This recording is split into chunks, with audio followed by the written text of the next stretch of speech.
Hi, and welcome to my September book haul. Oh my gosh, I almost said August. Yeah, my September book haul, and this is going to ultimately be like 2 parts because I also did a Book Outlet order, but I don't know when that's going to get here, so I figured I would just film them separately. And I kind of bought a lot of books from Book Outlet, so it would just be really long to do them together.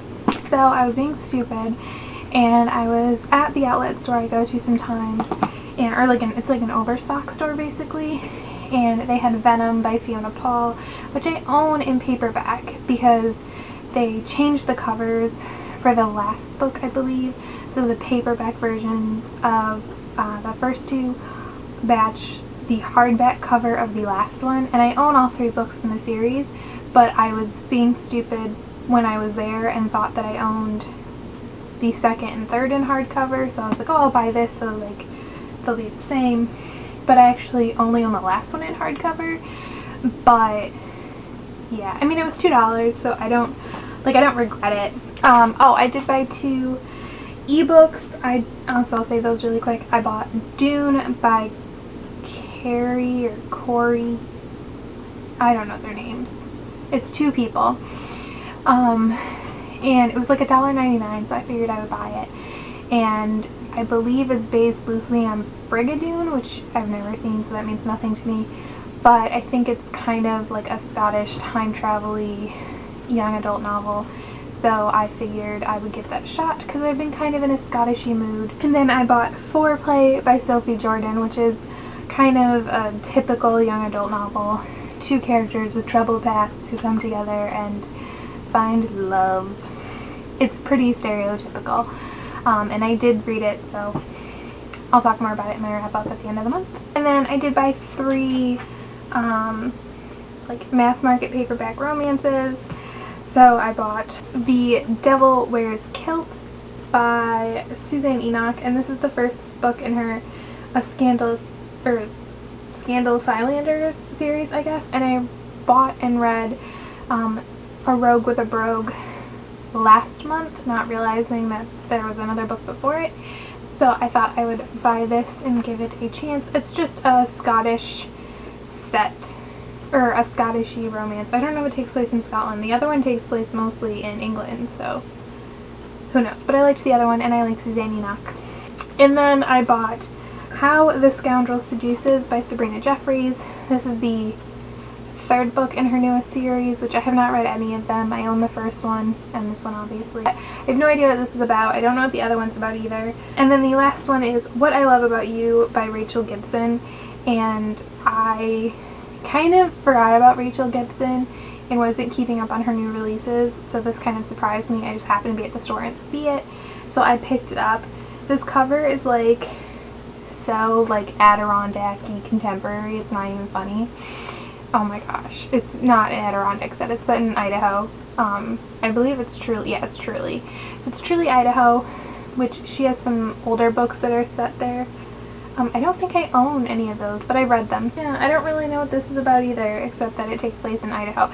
She actually does Idaho set books a lot, which I appreciate. It seems like a really nice, beautiful place, and I would love to go there just because of her books. Sorry, I can't tell you anything about them. I just don't know anything. And so then I did a Barnes & Noble like online order, and those came today. I bought 3 Alice Clayton books because that's what I do apparently now. So I bought Wallbanger in like physical form. This sucker is big. It is big. Like, yeah, it's bigger than, it's very much bigger than Rusty Nailed, actually. So I bought this as an ebook for like $1.99 or $2.99 something, and I really, really liked it, so I wanted to buy the physical copy so I can reread it in physical form. Plus, the covers have actually like really grown on me. I've done video reviews on both Wallbanger and its sequel, Rusty Nailed.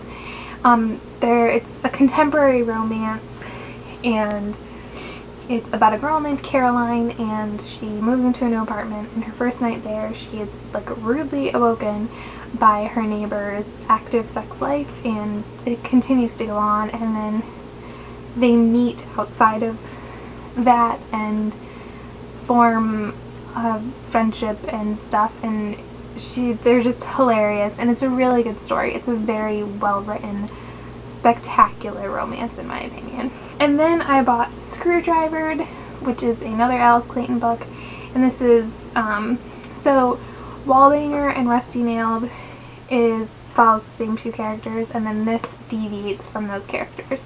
So this follows Viv, who we met in Rusty Nailed. She's one of the hero's friends from high school.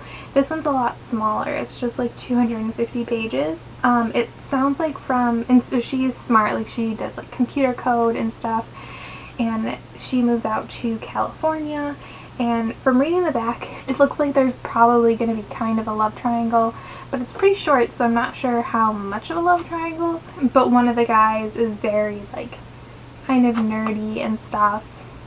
He's a librarian, and so I feel like that seems like really interesting, and I would assume that's who she ends up with, and I kind of hope that's who she ends up with. I bought The Redhead Plays Her Hand, also by Alice Clayton. This is her other series, the Redhead series. This is actually the last book, and the reason I bought it is because, as you'll see in my book outlet order, they actually had the first two books in the series on there, so I decided to buy those, and then I figured if I was making a Barnes & Noble order, I might as well buy this one as well.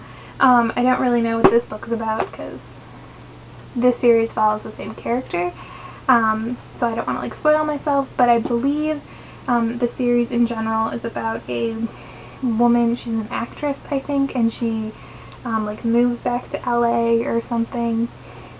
I don't know. And the last book I bought was Isla and the Happily Ever After by Stephanie Perkins. Yeah, this just came out in August, and I didn't need it right away. Like, I haven't been like having this strong urge to read it. And this is the last book in the like Stephanie Perkins contemporary companion series set of books, starting with Anna and the French Kiss, and then Lila and the Boy Next Door.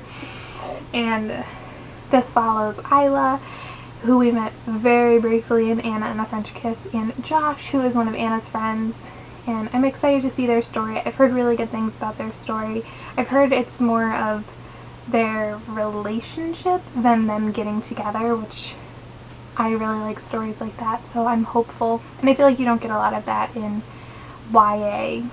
You don't really get a lot of that anywhere, but in YA I feel like you don't get it a lot at all. When I'm in the mood for a pick-me-up book, this is the one I will reach for.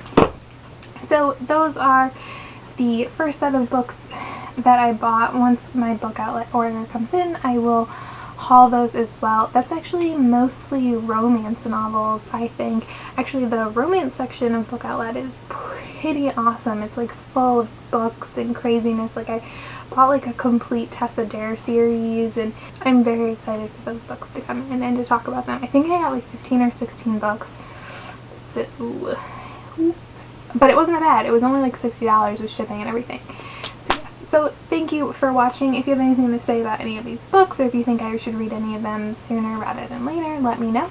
And thanks for watching. Bye!